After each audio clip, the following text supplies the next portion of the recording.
Эфирда Татарстанның көньяк-көнчыгыш хәбәрләре. Студияда Лилия Шафигуллина. Исәнмесез бүгенге программада.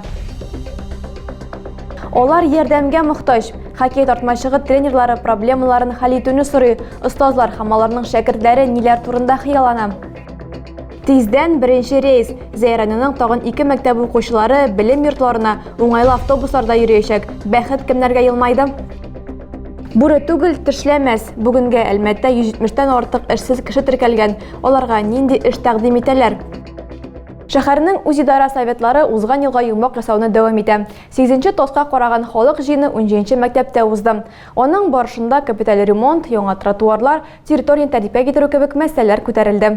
12 проблеманың берсе хәл ителгән. Подъездга керү урынын ремонтлаганнар. Тагын бер мәсьәлә өлешчә хәл ителгән. Заслонов урамындагы 9нчы йорттан кеше архитектура формалары барлыкка килгән. Ул иң яхшы ТОС грантында җиңгән акчалар хисабына сатып алынган. Шевченко урамындагы 80нче йортта яшәүчеләр фатирларының суык булуыннан зарлана. Проблеманы капиталь ремонтка шиша ала. Ләкин ул 2030 елга гына планлаштырылган. Халык исә төзекләндерү эшләрен иртәрәк башлауны сорый. Микрорайонда хәзер 3000 га якын кеше яши, шуларның яртысы пенсионерлар. Җәүләр буларак алар ишек алдында күбрәк тротуарлар күрергә тели. Шулай ук эт йөрү өчен мәйданчык булдыру турында да фикер алыштылар. Җыен тәмамланганнан соң барлык мөрәҗәгатьләрне тиешле хезмәтләр һәм ведомстволарга җибәрделәр. Восток хоккей тартмачыгы тренерлары турында без инде беренче тапкыр гына сөйләмибез. Үзешчән коллектив ярдәмне игенәчеләрдән дә, хакимияттән дә эзләде. Алар команданың таркалуын һәм мәйданчыкның ташландык урынга әверелүен теләми. Тренерлар проблеманы халык җыенында да җиткерде. Вас даю вот сюда под синюю. Смотри, выходите. Вы же не можете с хоккеем разговаривать, да? Учим жесты. Восток үзешчән команда күнекмәләрне кич белән тренерлар эшләреннән кайткач камилләштерә. Илнур Хаҗиев янгын сагы инспекторы. Буш вакытының күп өлешен бызда яисә тартма янында тәрбияләнүчеләрнең уенын карап үткәрә. Я, допустим, работаю. Мин 5 көн эшлим. Эштән соң бирегә сәгать 6-да чыгам һәм 8-9-а кадәр балалар белән шөгыльләнәм. С ребятами. Восток хоккей тартмачыгы проблемасы берничә тапкыр күтәрелде. Бу хакта безнең иҗат төркеме Муса исемле тренер белән нәкъ 1 ел элек аралашты. Узган ел егет мобилизация кысаларында махсус хәрби операция зонасына эләкте. Ноябрь аенда ял көннәрендә ул Әлмәткә кайткан иде. Муса беренчеләрдән булып хоккей корты буенча эшчән кага башлады. Илнур Хаҗиев аның кече туганы. Абисе башлаган эшне бүген егет дәвам итә. Айрат машина йөртүче 10 сәгатьлек эш көненнән соң ул иң элек мәйданчыкны тикшереп чыга. Тиздән бирегә спортчылар да җыела башлаячак.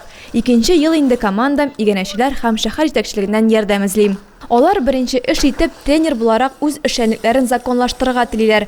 Балалар таныш кеше белән шөгыльләнер иде. Икенчедән спортчылар хоккей тартмасының берәр оешма балансына күчү турында хыяллана. Боз җыю, кирәк-яраклар сатып алу, ремонт белән ярдәм дә артык булмас иде.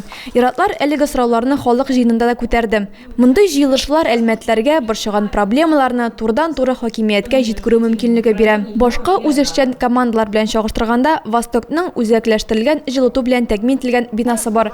Спортчылар өчен яңа ел Татнефть призына багышланган ишек алды командалары ярышында чыгыш ясаудан башланды. 10 кешедән торган кечкенә коллектив барсында үз көче белән башкара.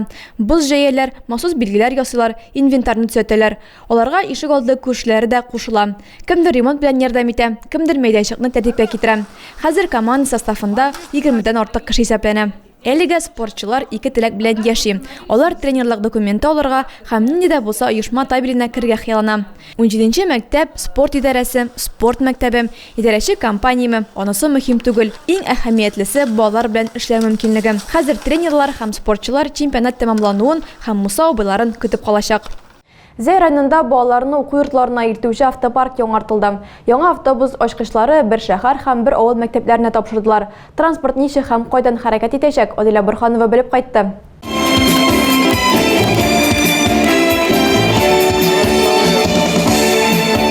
Район башлыгы Разыф Кәримов тантаналы төстә Зәйнең 7нче мәктәп директорына яңа автобус ачкычы тапшырды.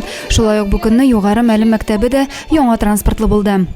Транспортные средства, имеющие и определенные ограничения по скорости, тахографы, другие, прошли сертификацию, прошли страховку, получена регистрация. Вот поэтому добрый путь. Корамалы Воздвиженка 7-нче мәктәп маршрутында йөрүче балалар хәзер дәресләргә яңа ПАЗ автобусында киләчәк. Кәдек, Сармашбаш авылларыннан югары мәгълүм мәктәбенә килеп укучылар өчен заманча сары төстәге газель кулланылышка тапшырылды. Яңа автобуслар барлыкка килүенә укучылардан ныграк әти-әниләре сөенә. Район буенча 500-гә якын укучыны мәктәп автобуслары йөртә, барлыгы 21 транспорт чарасы хезмәт күрсәтә. Республика президенты ярдәме белән соңгы 5 елда мәктәп маршрутларының автобус паркы 15 яңа транспортка тулыланды. Адилә Бирханова, Александр Тимофеев, Максим Майоров, Көньяк-Көнчыгыш хәбәрләре. Әлмәттә эшкә урнашмаган 171 кеше исәпләнә. 28 гыйнварда алар үзләренең һөнәри бәйрәмнәрен, бөтен дөнья эшсезләрне яклау көнен билгеләп үтәләр. Узган ел мәшгульлек үзәгенә 4000-гә якын кеше мөрәҗәгать иткән, шуларның 2000-нән артыгы эш тапкан. Хәзерге вакытта район машина йөртүчеләр, махсус техника машинистлары, пешекче, браулаучы һәм җыештыручыларга мохтаҗ. А потерять работу это страшно? Очень.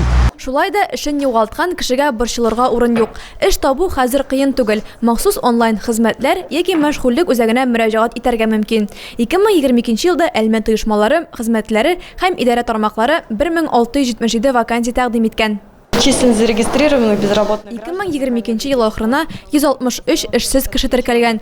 Эшсезлек дәрәҗәсе хезмәткә яраклы халык санының 0,15% тәшкил итә. Әлмәт районында эшкә яраклы 109800 кеше яши. Тәкъдим ителгән вакансияләрнең күбесе эшче белгечлекләренә карый. Андыйлар саны 1138. Хәзерге вакытта Әлмәт транспорт идарәсе хезмәткәрләргә аеруча зур ихтыяҗ кичерә.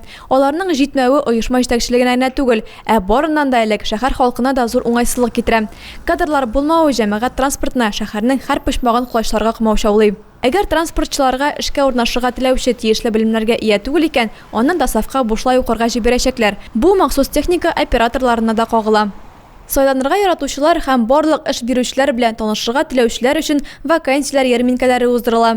Үз эшен күптән башларга теләгән, ләкин башлап җибәргә шикләнгән һәм эшсез калган кешеләргә дәүләт мәшгульлек үзәге аша беренче эш ачу өчен акча бүлеп бирә. Узган ел 24 эшсез комиссия алдында үз проектларын яклаган һәм аларны чынга ашыру өчен 3,5 миллион сумга якын акча алган.